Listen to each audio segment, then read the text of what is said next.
Praise the Lord. Praise the Lord. அன்பான சகோதர சகோதரிகளே வாங்க. இந்த அருமையான புதிய நாளுக்காகவும் இந்த தியான நேரத்திற்காகவும் நம்மோடு இருக்கிற கடவுளுக்கு நம்ம உள்ளத்தின் ஆழத்திலிருந்து நன்றி சொல்வோம். எல்லாம் வல்ல தந்தையே, இந்த புதிய நாளுக்காக உமக்கு நன்றி.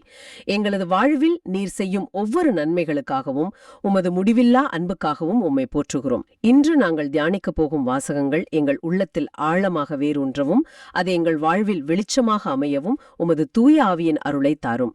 இந்த மன்றாட்டை எங்கள் சகோதரராகிய இயேசுவின் பெயரில் உம்முன் வைக்கிறோம் அப்பா. ஆமென்.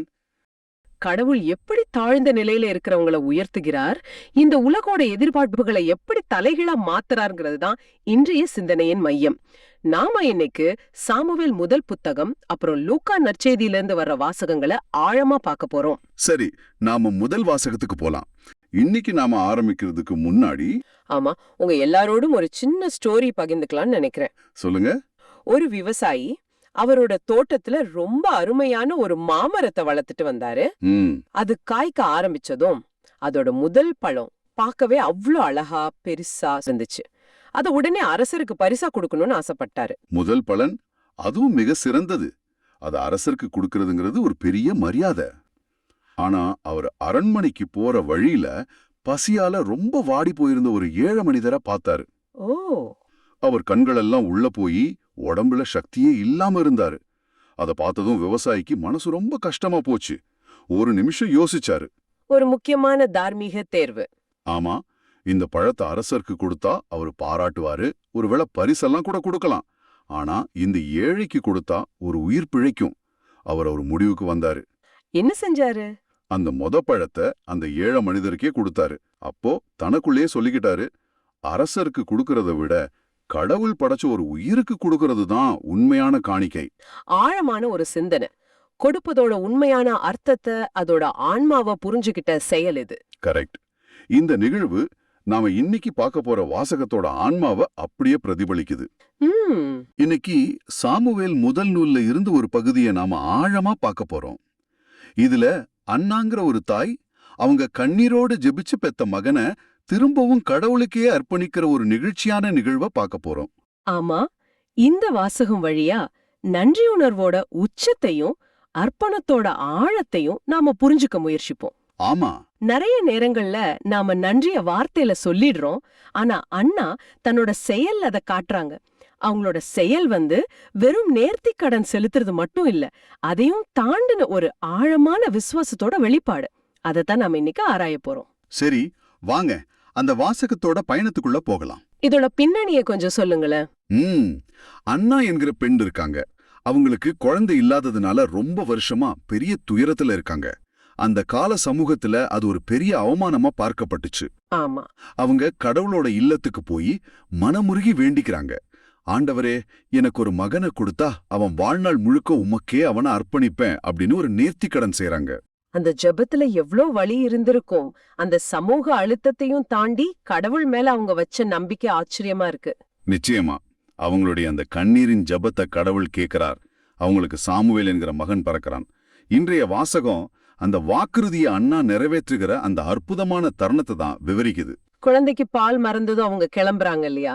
ஆமா, குழந்தைக்கு பால் மறந்ததும் தன் மகனை அழைச்சுக்கிட்டு சீலோவில் இருந்து ஆண்டவரின் இல்லத்துக்கு போறாங்க. அவங்க சும்மா போகல, பெரிய காணிக்கைகளோட போறாங்க. அரக்கால் மாவு, ஒரு தோல்பை திராட்சை ரசம், இது எல்லாத்தோடையும் ஷீலோவில் உள்ள ஆண்டவர் இல்லத்திற்கு அழைத்துச் சென்றாள். இந்த காணிக்கை பொருட்கள் இது எதை குறிக்குது? இது ஒரு மிக முக்கியமான கேள்வி.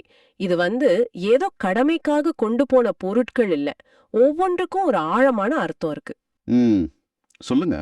முதல்ல அந்த 3 காளை. அந்த காலத்துல ஒரு காளைய பலியிடுறதுங்கிறது ஒரு பெரிய விலை உயர்ந்த பலி. ஒரு தனிப்பட்ட மனுஷனோட பொருளாதாரத்துல அது ஒரு பெரிய தாக்கத்தை ஏற்படுத்தும். ஆமா, அது உண்மைதான். இது ஆண்டவரே, நீர் எனக்கு கொடுத்ததுல மிகச் சிறந்தத, விலை மதிப்புள்ளத நான் உமக்கு திரும்ப தர்றேன்னு சொல்ற மாதிரி அவளோட அர்ப்பணிப்போட தீவிரம் இதுல தெரியுது.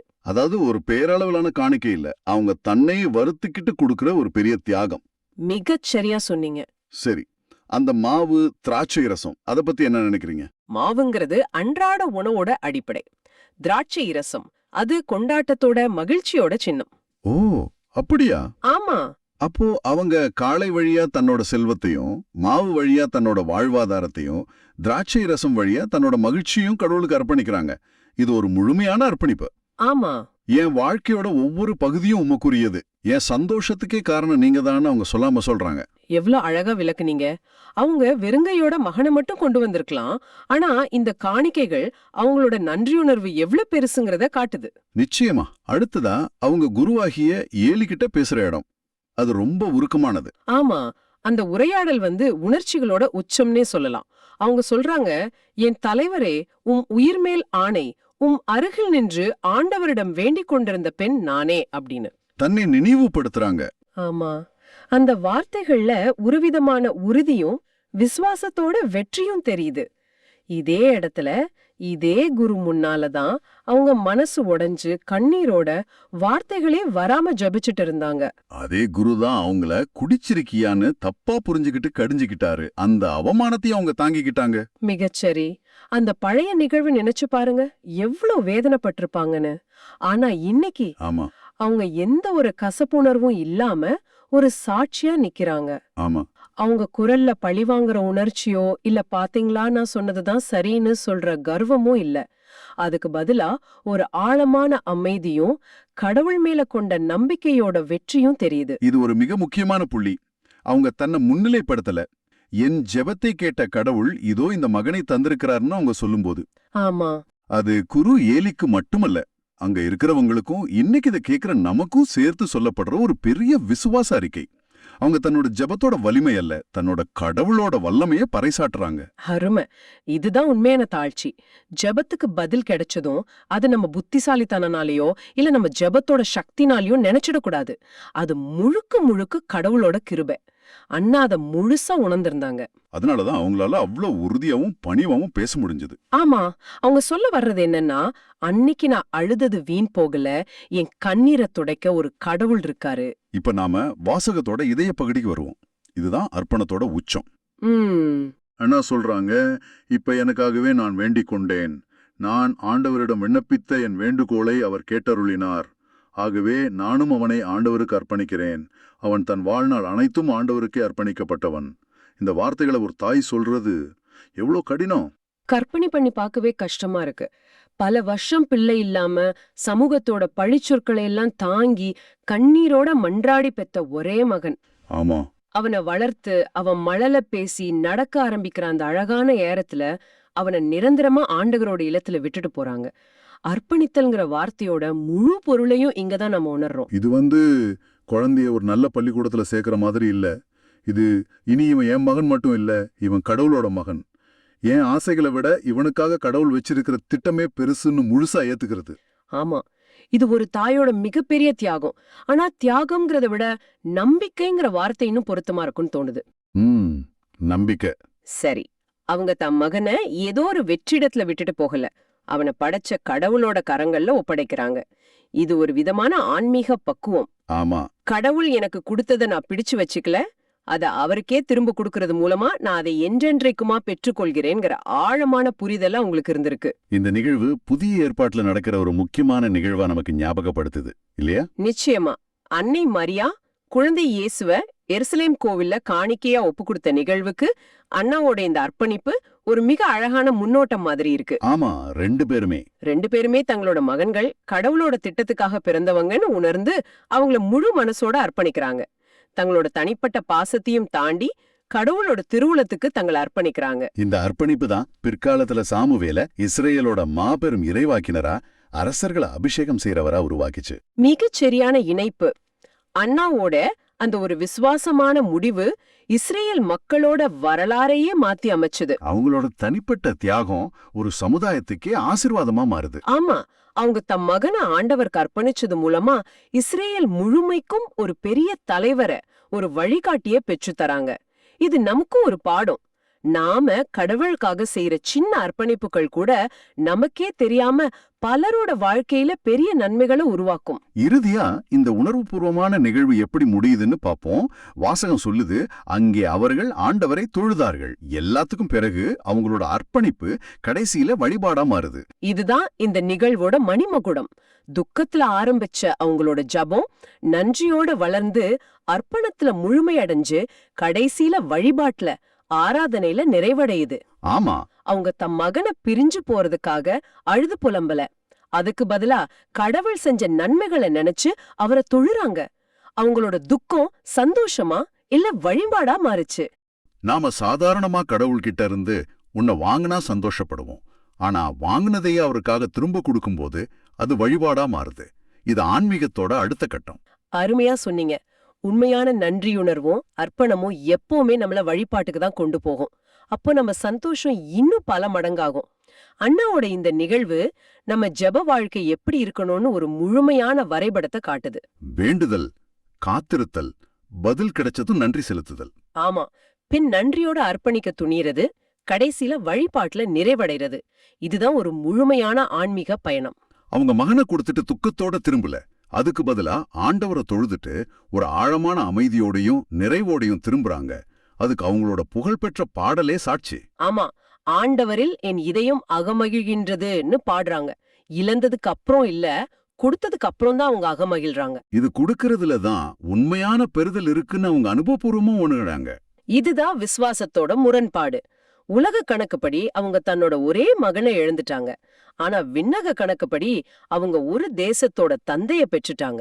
ஆக இன்னைக்கு நாம பார்த்த அண்ணாவின் இந்த நிகழ்வு, இது நம்ம ஒவ்வொருவரோட வாழ்விலும் எதிரொலிக்க வேண்டிய ஒரு விசுவாச பிரகடனம். நிச்சயமா நாம எப்படி ஜெபிக்கணும், எப்படி நன்றி செலுத்தணும், எப்படி அர்ப்பணிக்கணுங்கிறதுக்கு இது ஒரு அழகான நடைமுறை பாடம். அவங்களோட விசுவாசம் ஒரு நொடியில வந்தது இல்ல. அது பல வருஷ கண்ணீர்ல, காத்திருப்புல, ஜெபத்துல உருவானது. ஆமா, அந்த விசுவாசம் ஜெபத்துல தொடங்கி அர்ப்பணத்துல முழுமையடைஞ்சு வழிபாட்டுல சிகரத்தை எட்டுது. இது ஒரு முழுமையான விசுவாச பயணம். இந்த நிகழ்வை பத்தி ஆழமா பார்த்துட்டோம். இதோட சாரம் என்னன்னா, அண்ணா தன்னோட ஜெபத்துல உறுதியா இருந்தாங்க. கடவுள் பதில் கொடுத்தப்ப நன்றியோடு இருந்தாங்க. கொடுத்தத திரும்ப கேட்டப்போ அர்ப்பணிப்போடு இருந்தாங்க. இந்த வாசகம், இந்த உரையாடலோட கடைசியில நம்ம ஒவ்வொருத்தருக்கும் ஒரு ஆழமான கேள்வியை கேக்குது. என்ன அது? கடவுள் நமக்கு கொடுத்த விலை மதிப்பில்லாத கொடைகள் ஏராளம். அது நம்ம பிள்ளைங்களா இருக்கலாம், நம்ம திறமைகளா இருக்கலாம், நம்ம நேரமா இருக்கலாம். அதையெல்லாம் திரும்ப அவருக்கே, அவரோட மகிமைக்காக அர்ப்பணிக்க நாம எந்த அளவுக்கு தயாரா இருக்கோம்? ஆழமான கேள்வி. உங்க வாழ்க்கையில நீங்க கடவுளுக்கு அர்ப்பணிக்க வேண்டிய சாமுவேல் எது? அத நாம அடையாளம் கண்டிருக்கிறோமா? சிந்திச்சு பாருங்க. இந்த அர்ப்பணிப்போட உச்சம்தான் பதிலுரை பாடல். அது சாமுவேல் முதல் புத்தகம் 2ஆம் அதிகாரத்திலிருந்து எடுக்கப்பட்ட அண்ணாவின் புகழ்ச்சி பாடல். இது ஒரு சாதாரண நன்றி சொல்ற பாடல்னு நினைக்கிறேன். இல்லவே இல்ல. இது ஒரு தனிப்பட்ட பெண்ணின் நன்றியுரையை தாண்டி ஒட்டுமொத்த ஒடுக்கப்பட்ட மக்களின் விடுதலை கீதமா ஒலிக்குது. இது கடவுள் யார், அவருடைய குணம் என்ன அப்படின்னு அறிவிக்கிற ஒரு புரட்சிகரமான பாடல். ஆமா, அந்த பாடலோட வரிகளை பார்த்தாலே அது புரியும். குறிப்பா இந்த உலகத்துல நடக்கிற அந்த தலைகீழ் மாற்றங்கள், அதாவது வலிமையானவங்க தாழ்த்தப்படுறதும் தாழ்ந்தவங்க உயர்த்தப்படுறதும். ஆமா, அது உங்களை ரொம்ப கவர்ந்ததா சொல்லியிருந்தீங்க. சரி, இன்னைக்கு அந்த பாடலுக்குள்ள நாம 2 பேரும் சேர்ந்து ஒரு பயணம் செஞ்சு அதுல இருக்கிற ஆழமான செய்திகளை பார்க்கலாம். ஆண்டவரை முன்னிட்டு என் இதயம் மகிழ்கிறது, ஆண்டவரில் என் ஆற்றல் உயர்கிறது. இந்த வரிகள்ல ஒரு அசைக்க முடியாத சந்தோஷம் தெரியுது. ஆனா இந்த சந்தோஷத்தோட மூலம் எதுங்கிறது தான் இங்க முக்கியம் இல்லையா? மிகச்சரி. அவளோட மகிழ்ச்சி அவளுக்கு ஒரு குழந்தை கிடைச்சிடுச்சுங்கிற உலகியல் காரணத்துக்காக மட்டும் வரல. அதையும் தாண்டி அவளோட மகிழ்ச்சியோட மையம் ஆண்டவர்தான். இத நாம புரிஞ்சுக்க அவளோட பின்னணிய கொஞ்சம் பார்க்கணும். குழந்தை இல்லாததால அவளோட சக்கலத்தி பெண்ணினால் அவளை வருஷ கணக்குல நிந்திச்சு மனசளவுல ரொம்ப கஷ்டப்படுத்தினா. ஆமா, அந்த சமுதாயத்துல அது ஒரு பெரிய அவமானம். ஆமா, ஒரு பெண்ணுக்கு குழந்தை இல்லைனா அவளோட அடையாளத்தையே அது கேள்விக்குள்ளாக்கும். அப்போ என் ஆற்றல் உயர்கின்றது அப்படிங்கிறது வெறும் ஒரு உணர்ச்சி பூர்வமான வார்த்தை இல்ல. அது அவளோட சமூக அந்தஸ்து, அவளோட தன்னம்பிக்கை, அவளோட மதிப்பு எல்லாம் திரும்ப கிடைச்சது குறிக்குது. ஆமா, கடவுள் அவளோட கண்ணீருக்கு பதில் கொடுத்ததன் மூலமா உடைந்திருந்த அவளோட ஆற்றலை திரும்பவும் கட்டி எழுப்பியிருக்கார். அப்படிதானே? நிச்சயமா அது ஒரு முழுமையான மறுபிறப்பு. ஆனா அடுத்த வரியில தான் ஒரு சுவாரஸ்யமான சவால் இருக்கு. என் வாய் என் எதிரிகளை பழிக்கின்றது அப்படின்னு அவ பாடுறா. ஆமா. இதை எப்படி பாக்குறது? இது ஒரு மாதிரி பழிவாங்கிற உணர்ச்சியா, இல்ல தன்னை கேலி செஞ்சவங்கள பார்த்து ஏளனம் செய்யறதா? இது ஒரு ஆன்மீக பாடல்ல கொஞ்சம் நெருடலா இருக்கு இல்லையா? நீங்க சொல்றது சரிதான். முதல் வாசிப்புல அது கொஞ்சம் பெருமையாவோ இல்ல எதிரிகளை பழிக்கிற மாதிரியோ தோணலாம். ஆனா பாடலோட முழு பார்வையோட சேர்த்து பார்க்கும்போது அதோட அர்த்தம் மாறுது. எப்படின்னு கொஞ்சம் விளக்க முடியுமா? அவளோட எதிரி பெனினால் மட்டும் அல்ல, அவளை தாழ்வா பார்க்க வச்ச அந்த முழு சமூக அமைப்புமே அவளுக்கு எதிரிதான். இப்போ கடவுள் அவளுக்கு ஆதரவா செயல்பட்டிருக்கார். சரி. அதனால அவ சொல்றது என்னன்னா, நான் உன்னை பழிக்கல, என் கடவுளோட செயல் உன்னை பழிக்க வச்சிருக்கு, ஏன் சார்பா என் கடவுள் பேசியிருக்கார் அப்படிங்கிற மாதிரி இருக்கு. இது தனிப்பட்ட பழிவாங்கலை விட கடவுளோட நீதியை உயர்த்தி பிடிக்கிறதா இருக்கு. அருமையான விளக்கம். அது வெறுமனே பாத்தியா நான் ஜெயிச்சிட்டேன் அப்படிங்கறது இல்ல. இல்லவே இல்ல. மாறாக பாத்தியா ஏன் கடவுள் எவ்வளவு பெரியவர்னு பறைசாற்றுவது. அவளோட தனிப்பட்ட வெற்றி கடவுளோட மாபெரும் செயலுக்கு ஒரு சாட்சியா மாறுது. அதனாலதான் அந்த வசனத்தோட முடிவுல நான் உன் மீட்பில் களிப்படைகிறேன் அப்படின்னு முடிக்கிறான். அவளோட கதை கடவுளோட மீட்பு திட்டத்தோட ஒரு சின்ன அங்கமாக்கிடுது. ஆமா. இந்த இடத்துல நீங்க உங்க வாழ்க்கையை யோசிச்சு பார்க்கலாம். உங்களை சுத்தி இருந்தவங்க உங்களை குறைச்சு மதிப்பிட்டப்போ கடவுள் உங்களுக்காக ஒரு காரியத்தை செஞ்சு உங்க நிலைய உயர்த்தின அனுபவம் உண்டா? அந்த நேரத்துல உங்க வாயிலிருந்து வந்த வார்த்தைகள் என்ன? சரி, இப்போ பாடலோட அடுத்த கட்டத்துக்கு போகலாம். இங்கதான் நீங்க குறிப்பிட்ட அந்த தலைகீழ் மாற்றங்கள் வருது. வசனங்கள் 4 மற்றும் 5ல அவ தன் சொந்த அனுபவத்திலிருந்து உலகளாவிய உண்மைகளை பத்தி பேச ஆரம்பிக்கிறா. ஆமா. வலியோரின் வில்கள் உடைபடுகின்றன, தள்ளாடினோரோ வலிமை பெறுகின்றனர். இது ஒரு சக்தி வாய்ந்த கருத்து. ரொம்ப சக்தி வாய்ந்தது. உலகத்துல எது நிரந்தர வலிமைன்னு நினைக்கப்படுதோ அது கடவுளோட பார்வையில அப்படி இல்ல. ஒரு நாட்டோட ராணுவ பலமா இருக்கலாம், ஒரு நிறுவனத்தோட சந்தை ஆதிக்கமா இருக்கலாம், இல்ல ஒரு தனி நபரோட அதிகாரமா இருக்கலாம். அன்னாளின் பாடல் சொல்லுது, அந்த வில்கள் உடைக்கப்படும். அதே சமயம் தள்ளாடிட்டு இருக்கிறவங்களுக்கு, அதாவது பலவீனமா ஆதரவு இல்லாம இருக்கிறவங்களுக்கு கடவுள் புதிய வலிமையை கொடுக்கறாரு. இது இன்னைக்கு இருக்கிற காலகட்டத்துக்கும் எவ்வளவு உண்மையா இருக்கு. ஒரு சின்ன ஸ்டார்ட் அப் நிறுவனம் ஒரு பெரிய கார்ப்பரேட் சாம்ராஜ்யத்தை அசைச்சு பார்க்கறத நம்ம பார்க்கறோம். உண்மைதான். சமூகத்துல ஒடுக்கப்பட்ட மக்களோட குரல் திடீர்னு ஒரு பெரிய இயக்கமா மாறி அதிகார மையங்களையே கேள்வி கேட்கறத பார்க்கறோம். இது அன்னாளின் பாடல்ல இருக்கிற அதே தலைகீழ் மாற்ற விதிதான் இல்லையா? மிகச்சரியா சொன்னீங்க. இது ஒரு ஆன்மீக விதி மட்டும் இல்ல, ஒரு சமூக விதியும் கூட. அடுத்த வரியும் அதையே உறுதி செய்யுது. நிறைவுடன் வாழ்ந்தோர் கூலிக்கு உணவு பெறுகின்றனர், பசியுடன் இருந்தோரோ பசித்தீர்ந்தாராகியுள்ளனர். செல்வம் நிலையானதில்ல. அதே போல பசியும் நிலையானது இல்ல. கடவுளோட கரம் செயல்படும் போது இந்த நிலைகள் தலைகீழா மாறும். இது ஒரு எச்சரிக்கை, அதே சமயம் ஒரு நம்பிக்கை செய்தி. செல்வத்துல இருக்கிறவங்களுக்கு ஒரு எச்சரிக்கை, பசியில இருக்கிறவங்களுக்கு ஒரு நம்பிக்கை. அப்புறம் தன் சொந்த அனுபவத்தோட உச்சமா சொல்றா, மலடி எழுவரை பெற்றெடுத்துள்ளாள், பல புதல்வரை பெற்றவளோ தனியளாகின்றாள். இந்த 7ங்கிற எண்ணு வெறும் எண்ணிக்கை இல்லைன்னு நினைக்கிறேன். திருவிழியத்துல அதுக்கு ஒரு ஆழமான அர்த்தம் உண்டுதானே? ஆமா. யூத பாரம்பரியத்துல 7 என்பது முழுமையின் நிறைவின் எண். அதாவது கடவுள் அவளுக்கு ஒரு குழந்தைய கொடுக்கல, மாறாக ஒரு முழுமையான ஆசிர்வாதத்தை கொடுத்திருக்கார். ஓ சரி. அவ இழந்திருந்த எல்லாத்தையும் நிறைவா திரும்ப கொடுத்திருக்கார். ஆனா பல பிள்ளைகளை பெத்திருந்த பெண்ணினால் இப்போ அன்னாளின் உயர்வை பார்த்து தன் பெருமையில தனியா நிக்கிறா. அடுத்து 6ஆம் 7ஆம் வசனங்கள் இந்த மாற்றங்களுக்கு பின்னாடி இருக்கிற சக்தியை பத்தி பேசுது. அதாவது கடவுளோட முழுமையான இறையாண்மை. ஆமாம், ஆண்டவர் கொல்லுகிறார், உயிர் தருகின்றார், பாதாளத்தில் தள்ளுகின்றார், உயர்த்துகின்றார். இந்த வரிகள் இன்னைக்கு சிலருக்கு புரிஞ்சுக்க கொஞ்சம் கடினமா இருக்கலாம். கடவுள் கொல்கிறார்னு சொல்றது அவர் ஒரு இரக்கமற்றவரா காட்டாதா? இது ஒரு மிக முக்கியமான கேள்வி. இந்த வரிகளை நம்ம இன்னைக்கு இருக்கிற அறிவியல் பார்வையோட பார்த்தா குழப்பம்தான் வரும். ஆனா அன்றைய எபிரேயர் பின்னணியில இது கடவுளோட முழுமையான அதிகாரத்தை வெளிப்படுத்துற ஒரு கவிதை மொழி. ஓ அப்படியா? அதாவது வாழ்வு மற்றும் மரணத்தின் மீதான இறுதி அதிகாரம் மனுஷங்கிட்டையோ இயற்கை கிட்டையோ இல்ல வேற எந்த சக்தி கிட்டையோ இல்ல, அது கடவுள்கிட்ட மட்டும்தான் இருக்குங்கிறத இது ஆணித்தரமா சொல்லுது. அவர் நேரடியா செய்யறத விட எல்லாமே அவரோட கட்டுப்பாட்டுல நடக்குதுங்கிறது தான் இதோட பொருள். அப்போ இது நம்ம வாழ்க்கையில நடக்கிற நல்லது கெட்டது எல்லாத்துக்கும் கடவுள் தான் காரணம்னு சொல்றதா இல்ல எல்லாமே அவரோட அனுமதியோட தான் நடக்குதுன்னு சொல்றதா? ரெண்டாவது தான். இது கடவுள் ஒரு பொம்மலாட்டக்காரர், நாம வெறும் பொம்மைகள்னு அர்த்தம் கொள்ளக்கூடாது. நமக்கு சுதந்திரம் இருக்கு. சரி. ஆனா அந்த சுதந்திரத்தோட விளைவுகளையும் வாழ்வோட பெரிய ஓட்டத்தையும் கட்டுப்படுத்துற இறுதி அதிகாரம் அவர்கிட்ட இருக்கு. தொடர்ந்து 7ஆம் வசனம் இதை இன்னும் தெளிவாக்குது. ஆண்டவர் ஏழையாக்கின்றார், செல்வராகின்றார், தாழ்த்துகின்றார், மேன்மைப்படுத்துகின்றார். இதுவும் அதே இறையாண்மையோட வெளிப்பாடுதான். இத நாம உள்வாங்கிக்கிட்டா நம்மளோட மனநிலையிலே ஒரு பெரிய மாற்றம் வரும்னு நினைக்கிறேன். நம்ம கிட்ட செல்வம் இருந்தா அது நம்ம திறமையால மட்டுமே வந்ததுங்கிற அகந்தை இருக்காது. உண்மைதான். நாம ஏழ்மையில இருந்தா இதுதான் நம்மளோட நிரந்தர நிலைங்கிற விரக்தியும் இருக்காது. ஏன்னா இந்த நிலைகளை மாத்துற சக்தி கடவுள்கிட்ட இருக்குங்கிற நம்பிக்கை நமக்கு இருக்கும். அதுதான் இந்த பாடலோட மையம். இது நம்மள முழுமையா அவர்கிட்ட சரணடைய வைக்குது. நம்ம கட்டுப்பாட்டுல இல்லாத விஷயங்களுக்காக கவலைப்படுறத விட்டுட்டு எல்லாத்தையும் கட்டுப்படுத்துற அவர்கிட்ட நம்மள ஒப்படைக்க இது அழைப்பு விடுது. இப்ப பாடலோட உச்சகட்டத்துக்கு வரோம். நீங்க உங்க குறிப்புகள்ல விசேஷமா அடிகோடிட்டு காட்டியிருந்த 8ஆம் வசனம். ஆமா.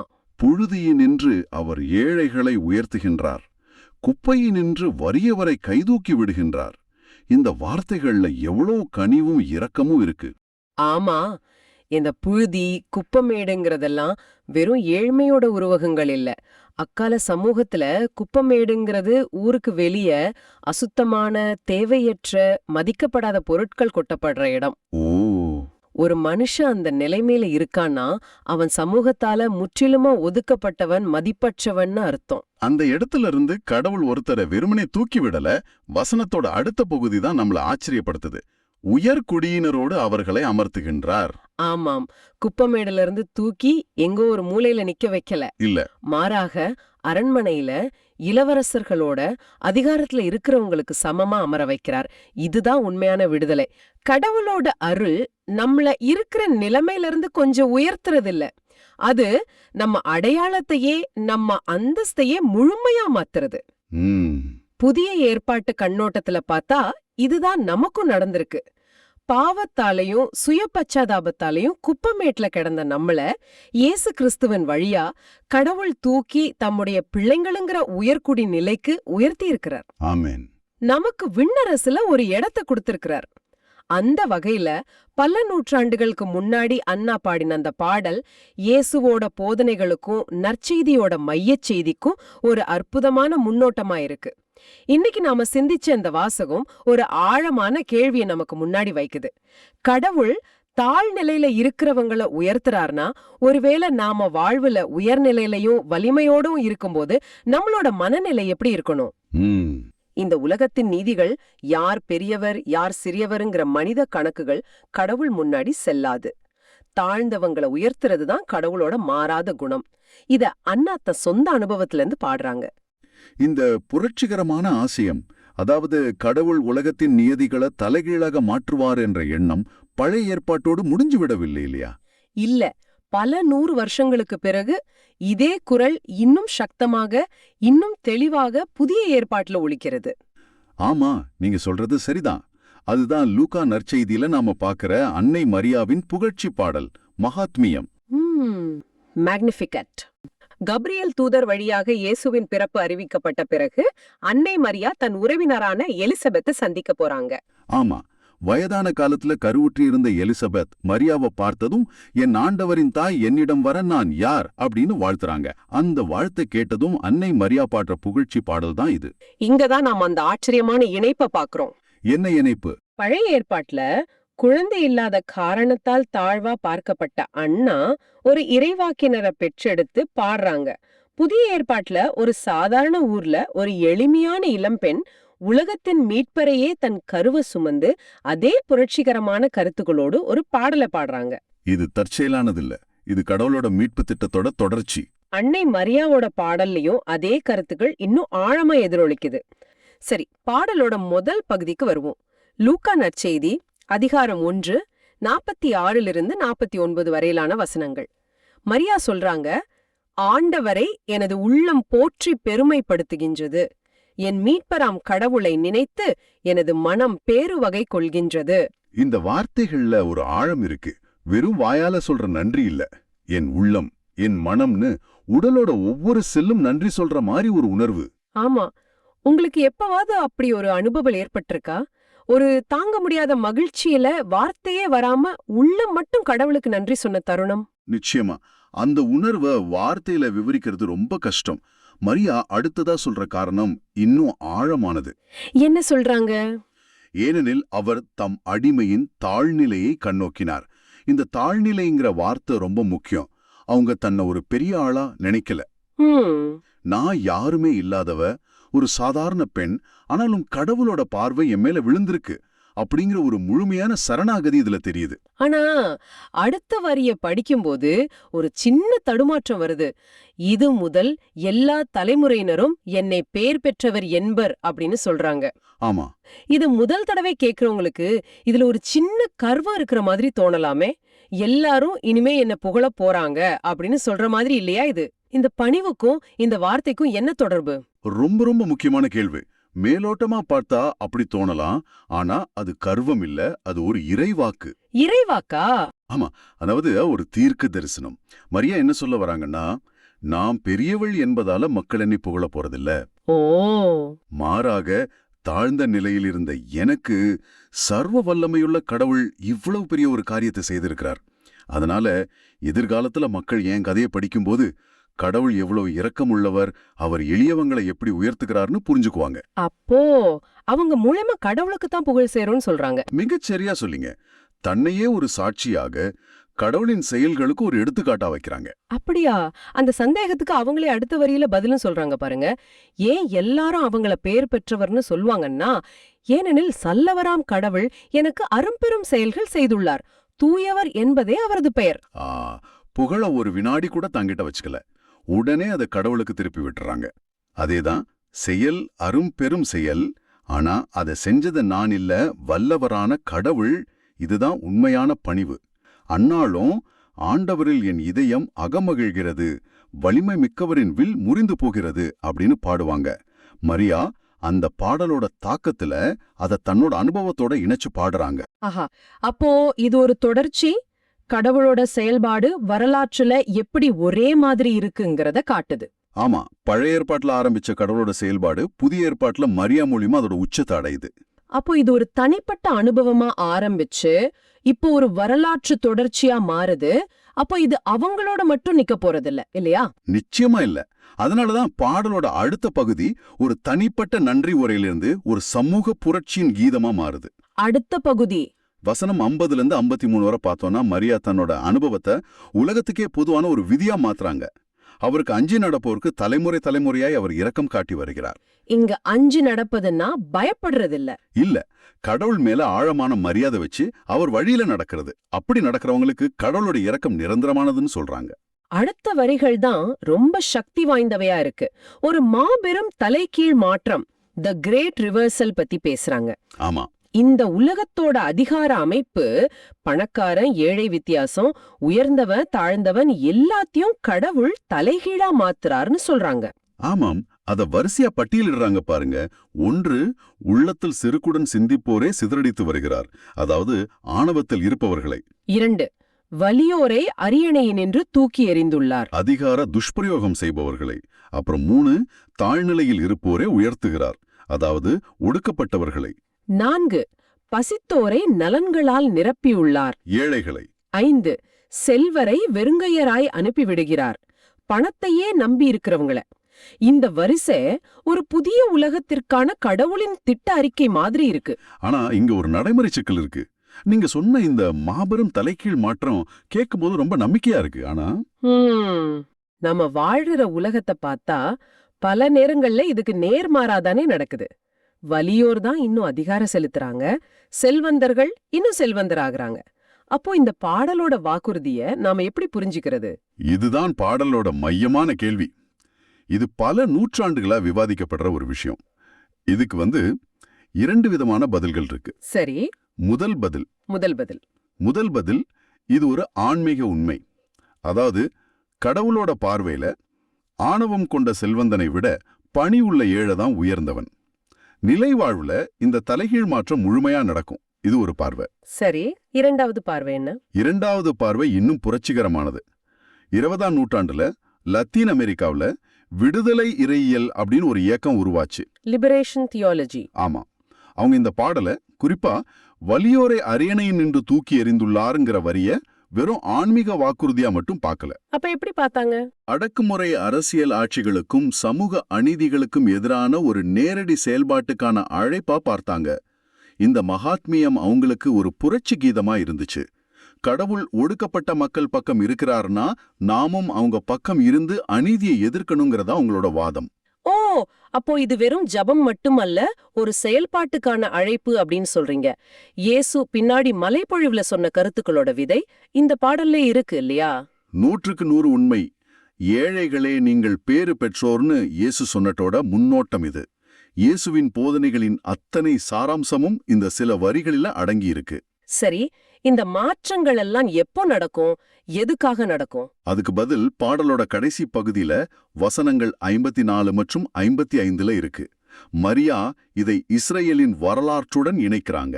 இதுதான் இந்த பாடலின் உச்சக்கட்டம்.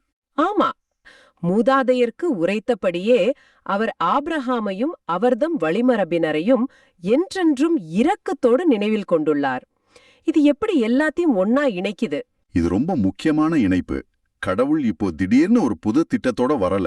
பல நூற்றாண்டுகளுக்கு முன்னாடி இஸ்ரேல் மக்களின் தந்தை ஆபிரகாமுக்கு ஒரு வாக்குறுதியை கொடுத்தார். உன் மூலமா உலகின் எல்லா இனத்தவரும் ஆசி பெறுவாங்கன்னு சொன்னார். ஆமா, அந்த வாக்குறுதியை கடவுள் மறக்கவே இல்ல. இத்தனை நூற்றாண்டுகளா அதை நினைவில் வச்சிருந்தார். இப்போ மரியாவின் வயிற்றில் வளரும் குழந்தை இயேசுவின் பிறப்பின் வழியாக அந்த பழைய வாக்குறுதியை அவர் நிறைவேற்றுகிறார்னு மரியா தன் உள்ளுணர்வால உணர்றாங்க.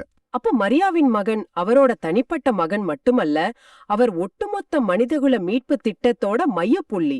ஆபிரகாமுக்கு கொடுத்த வாக்குறுதியும் நிறைவேறுதல். அதேதான்.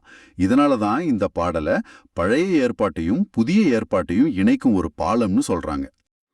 ஆபிரகாமின் விசுவாசம், அன்னாடின் பாடல், மரியாவின் ஆம் என்ற பதில், இயேசுவின் பிறப்பு. ஆஹா, இது ஒரு நீண்ட வரலாற்று சங்கிலி மாதிரி. ஆமா, கடவுள் தன் மக்களை ஒருபோதும் கைவிடுவதில்லை, தன் வாக்குறுதிகளை அவர் ஒருபோதும் மறப்பதில்லைங்கிற ஆழமான நம்பிக்கையின் வெளிப்பாடுதான் இந்த பாடலின் கடைசி பகுதி. ஆக, இந்த ஆழமான பார்வையிலிருந்து நமக்கு 3 முக்கிய செய்திகள் கிடைக்குது.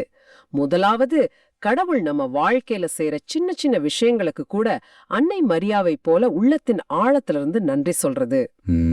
ரெண்டாவது, இந்த உலகத்துல நடக்கிற அநீதிகளை பார்த்து சோர்வடையாம கடவுளோட நீதி ஒரு நாள் எல்லாத்தையும் தலைகீழா மாற்றும்னு நம்புறது. மூன்றாவது, கடவுள் தன் வாக்குறுதிகளில் என்றும் உண்மையுள்ளவர்ங்கிறத உறுதியா பிடிச்சுக்கிறது. சரி, இப்ப உங்ககிட்ட ஒரு கேள்வி. ஒரு நிமிஷம் யோசித்து பாருங்க. உங்கள் வாழ்வில் மரியாவை போல ஒரு புகழ்ச்சி பாடலை நீங்கள் பாட வேண்டும் என்றால் அதில் என்னென்ன வரிகள் இடம்பெறும்? அன்னை மரியாவின் இந்த பாடல் அதிகாரத்தில் உள்ளவர்களை அகற்றி தாழ்நிலையில் உள்ளவர்களை உயர்த்தும் ஒரு புரட்சிகரமான பாடல்னு பார்த்தோம். ஆமா, நாம தினமும் குறிப்பா திருப்புகழ் மாலையில குருக்களும் துறவிகளும் இந்த ஜபத்தை சொல்றோம். இத வெறும் வார்த்தைகளாக சொல்லாம உண்மையான மாற்றத்துக்கான ஒரு ஜபமா நம்ம சொல்லும்போது நம்முடைய உலகத்திலும் நம்முடைய உள்ளத்திலும் எதையெல்லாம் தலைகீழாக மாற்றும்படி கடவுளிடம் கேட்கிறோம். நமக்குள் இருக்கும் செருக்கு, அதிகாரம், செல்வம் மேல இருக்கிற பற்று போன்ற அரியணைகளிலிருந்து நம்மை கீழே இறக்கி பணிவு, எளிமை, இரக்கம் போன்ற தாழ்நிலைக்கு எங்களை உயர்த்தும்படி கேட்கிறோமா? சிந்தித்து பாருங்கள். இந்த இடத்துல திருத்தந்தை 14ஆம் சிங்கராயரின் சிந்தனைகளை நாம இணைச்சு பார்க்கறது ரொம்ப பொருத்தமா இருக்கும். சொல்லுங்க. திருத்தந்தை சொல்றாரு, மரியாவின் இந்த புகழ்ச்சி பாடல் அவங்க ஒரு நிமிஷத்துல பாடி முடிச்ச பாடல் இல்ல. அது அவங்களுடைய முழு வாழ்வுக்கும் வழிகாட்டுற ஒரு தத்துவமா மாறிச்சு. வயதான எலிசபெத் கருவுற்ற நிகழ்வு கடவுளால் எதுவும் செய்ய முடியுங்கிறத மரியாவுக்கு ஒரு பெரிய அடையாளமா இருந்துச்சு. அந்த நம்பிக்கை தான் பிற்காலத்துல திருச்சபையின் வளர்ச்சிக்கும் ஒரு முன்னோட்டமா அமைந்ததுன்னு திருத்தந்தை குறிப்பிடுறார். அதாவது உலகம் சாத்தியமில்லைன்னு நினைக்கிறத கடவுள் சாத்தியமாக்குவார் என்பதற்கு எலிசபெத்தின் வாழ்வு ஒரு வாழும் சாட்சியாக இருந்தது. அதேதான். மேலும் திருத்தந்தை சொல்றார், மரியாவின் இந்த புகழ்ச்சி பாடல் தாழ்ந்தவர்கள், பசியுள்ளவர்கள், நம்பிக்கையுள்ளின் கடவுளுக்காக காத்திருக்கும் ஊழியர்களின் நம்பிக்கையை வலுப்படுத்துகிறது. இது ரொம்ப முக்கியமான ஒரு விஷயம். அப்போ இந்த பாடல் நமக்கானது. நிச்சயமா. தொடர்ந்து அவர் வலியுறுத்துறார், வலியோர் தூக்கி எறியப்படுவர், செல்வர் வெறுங்கையரால் அனுப்பப்படுவர் போன்ற நிகழ்வுகள் ஏதோ கடந்த காலத்துல நடந்த நிகழ்வுகள் மட்டுமல்ல, அவை ஒவ்வொரு கிறிஸ்தவ சமூகத்திலும் இன்றும் காணப்பட வேண்டும். அப்போ இது வெறும் ஆன்மீக உண்மைகள் மட்டுமல்ல, நம்முடைய சமூக வாழ்வுக்கான ஒரு நேரடி அழைப்பு. நம்முடைய பங்கு தளங்கள்ல இந்த தலைகீழ் மாற்றம் நடக்குதான்னு நம்மள நாமே கேட்டுக்க வேண்டியிருக்கு. நிச்சயமாக.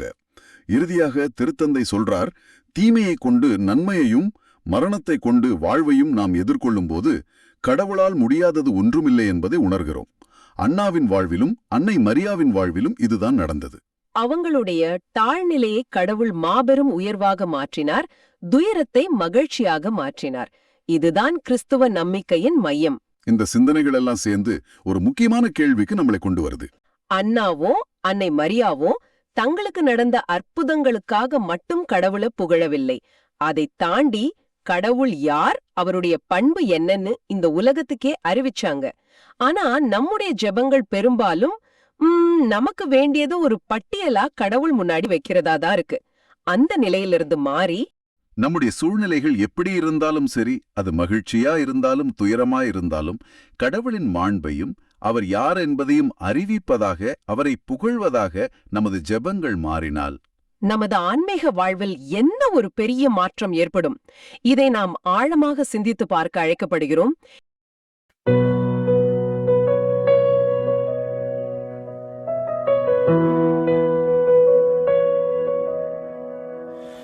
என் மீட்பரான ஆண்டவரில் என் இதயம் மகிழ்கின்றது.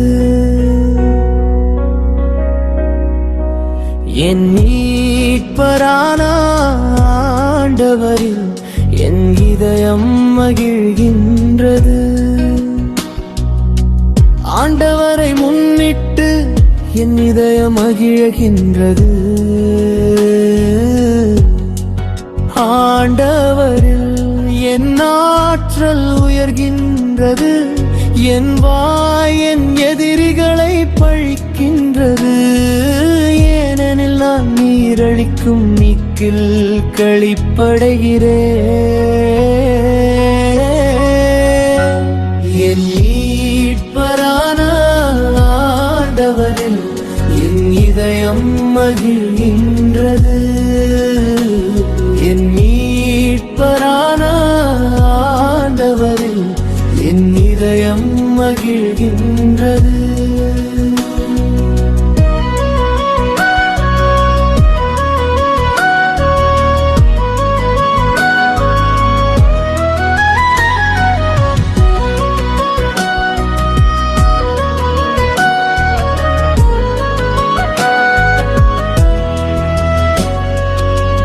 வலியோரின் வில்கள் உரைப்படுகின்றன.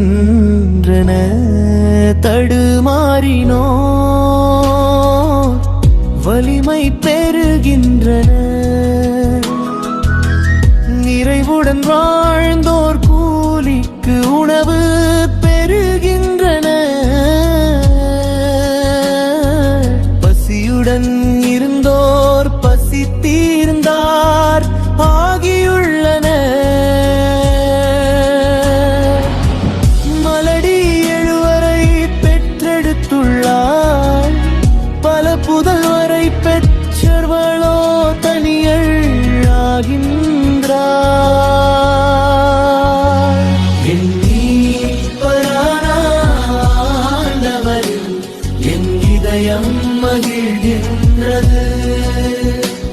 என் மீட்பரான ஆண்டவரில் என் இதயம் மகிழ்கின்றது.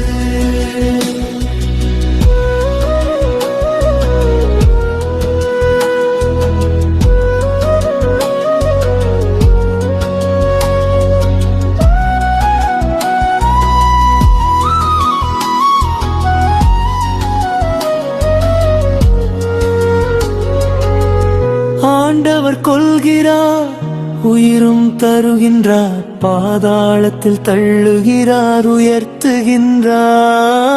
ஆண்டவர் ஏழையாக்குகிறார், செல்வராக்குகின்றார். தாழ்த்துகின்றார், மேன்மைப்படுத்துகின்றார். என் மீட்பரான ஆண்டவரில் என் இதயம் மகிழ்கின்றது.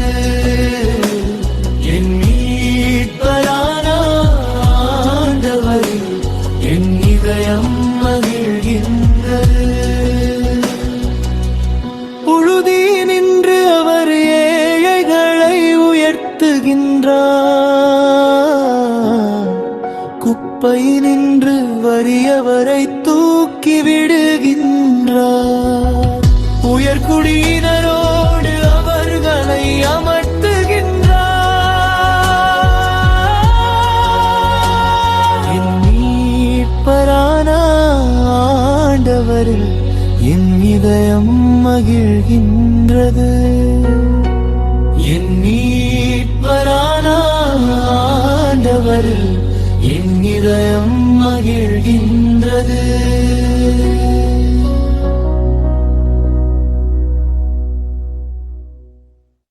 இந்த ஆழமான பார்வை உங்களுக்கு பயனுள்ளதாக இருக்குதுன்னு நினைச்சா மத்தவங்களுக்கும் இந்த வீடியோவை ஷேர் பண்ணுங்க.